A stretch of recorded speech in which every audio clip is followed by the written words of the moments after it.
La rentrée s'est bien passée. Pour l'instant, les informations que nous avons reçues de la part de l'AEFE, c'est qu'effectivement, la rentrée s'est passée de façon positive, que seuls, je crois, 30% des écoles ont repris en distanciel. Donc, une grande majorité ont pu reprendre, peut-être pas totalement présentiel, parfois en hybride, mais ça a redémarré. Euh, Là, je suis justement à Bruxelles pour rencontrer les parents d'élèves, pour voir comment eux appréhendent cette rentrée. Il semble quand même qu'on soit plus serein. Est-ce que c'est l'effet des vacances qui fait que ça a permis de faire retomber un peu la pression? En tout cas, c'est très bien comme ça, mais il y a quand même une plus grande sérénité. L'enseignement reprend. On voit quand même que c'est soumis à un accident. Il suffit qu'un enfant soit porteur du Covid. On voit qu'on a arrêté, par exemple, les terminales à Bruxelles. On voit que pour les secondes, on a dû arrêter un groupe d'une quinzaine de jeunes qui étaient dans le même groupe en espagnol et donc qui doit s'arrêter. Donc on voit bien que tout ça est fragile.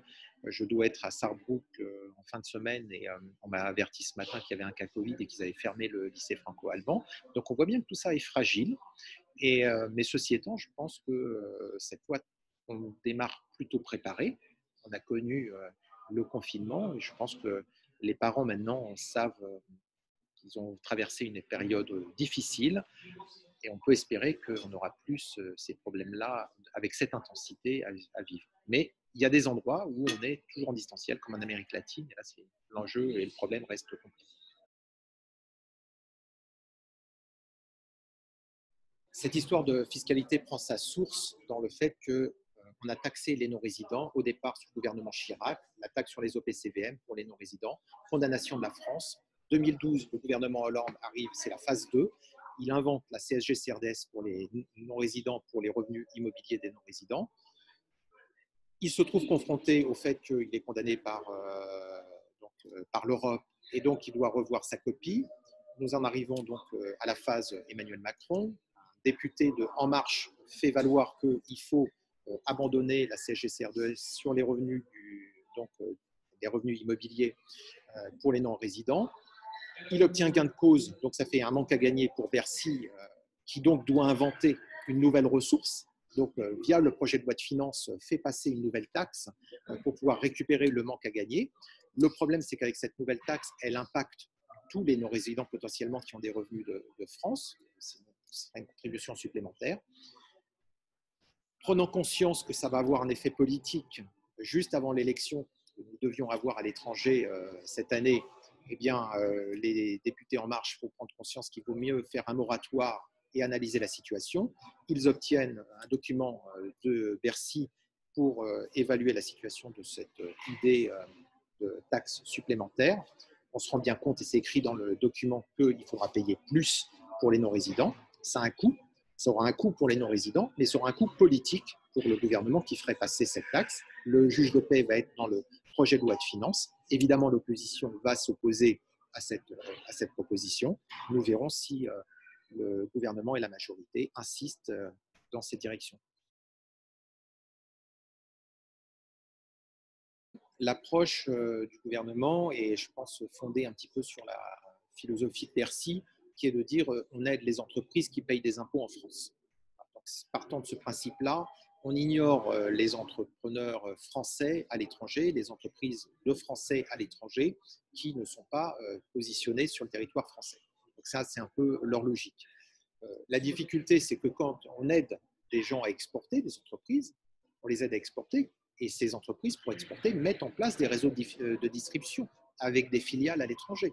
Donc, leurs entreprises filiales comptent tout autant que la maison mère. Si leur filiale s'effondre, c'est leur commerce extérieur qui s'effondre. La problématique avec le choix du gouvernement actuellement sur le commerce extérieur, c'est que dans le cadre du plan de relance, c'est l'orientation est pour les primo-exportateurs. C'est pour continuer à aider des entreprises qui vont aller exporter pour la première fois. C'est très bien, l'idée est très bien. Le problème, c'est que du coup, on n'aide pas ceux qui sont déjà exportateurs, qui ont des réseaux et qui parfois ont leur filiale qui est affectée.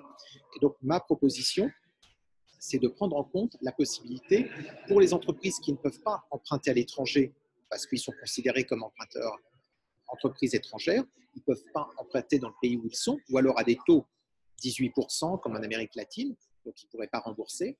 Donc c'est d'avoir l'idée de pouvoir leur prêter de l'argent. On a des outils via l'AFD pour le faire.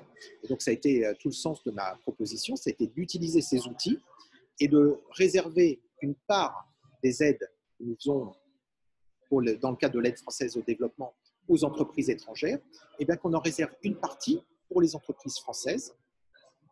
Donc, ça ne serait pas un coût supplémentaire pour le budget de l'État.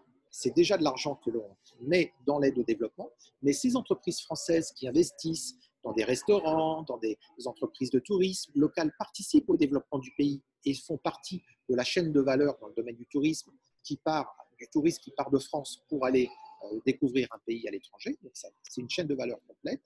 Eh bien, je pense qu'on peut utiliser une part de cet argent qu'on met déjà dans l'aide au développement pour en réserver une part pour les entrepreneurs français. J'ai expliqué le mécanisme en utilisant les représentants des chambres de commerce locaux, des CCEF qui feraient partie du comité de prêt, donc pour pouvoir évaluer l'intérêt de l'entreprise française si on lui prête. Est-ce que ça a bien un impact sur le commerce extérieur de la France? Donc ça, c'est le projet pour justement qu'on prenne en compte tout le monde.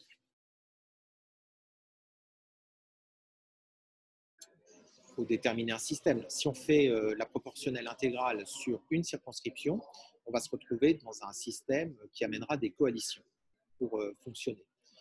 Je pense que les coalitions, c'est le meilleur moyen de faire de grandes réformes. Notre système politique permet de dégager une majorité pour l'Assemblée nationale, mais en se basant sur une partie du corps électoral qui est faible. Vous voyez, par exemple, La République en marche dispose d'une majorité de sièges à l'Assemblée nationale, et pourtant, au premier tour de l'élection présidentielle, Emmanuel Macron a attiré sur lui à peu près un quart des électeurs. Et tout le problème vient de là. C'est-à-dire qu'en fait, on a une minorité représentée qui obtient la majorité des sièges. C'est génial pour faire passer des textes. Le problème, c'est que l'opinion accepte pas toujours très bien ce qui est décidé par finalement une minorité.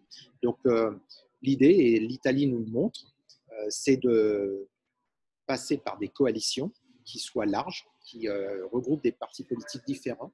Et je prends l'exemple par exemple des retraites. L'Italie a réussi sa réforme des retraites parce qu'ils étaient obligés de faire une coalition avec l'opposition pour faire passer un texte comme ça. On voit bien que nous n'arrivons pas à faire passer, je dirais, gouvernement après gouvernement, une réforme qui règle le problème des retraites. C'est lié, je pense, à notre système d'organisation politique. Donc moi, je ne serais pas réticent si on analysait effectivement une proportionnelle intégrale qui permette une représentation complète. Après, il faudrait certainement trouver quand même des moyens d'obtenir quand même des majorités potentielles de coalition.